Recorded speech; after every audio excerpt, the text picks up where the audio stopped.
Magandang umaga, ngayon po ay araw ng Sabado, March 2, 2024. Narito po muli ang update sa lagay ng panahon.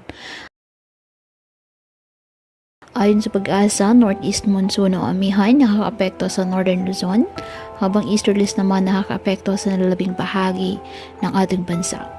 Sa kasalukuyan, wala pong bagyo o low pressure area na namamataan sa loob ng ating Philippine Area of Responsibility na maaaring makaapekto sa ating bansa. Ngayong araw, ang Cagayan Valley asahan na maulap na halangitan na may mahihinang pag-ulan dahil po sa northeast monsoon. Ang Ilocos Region, Cordillera Administrative Region at Aurora, bagyang maulap hanggang sa maulap na halangitan with isolated light rains dahil pa rin po sa amihan. Ang nalalabing bahagi ng ating bansa kasama ng Metro Manila, apektado po ng easterlies at ng mga localized thunderstorms.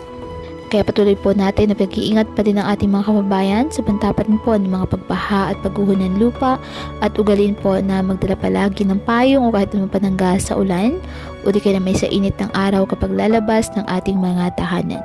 At yan po muna ang update sa lagay ng panahon ngayong araw. Muli patuloy po tayo na mag-ingat at palaging tandaan, God loves you. Stay safe and God bless.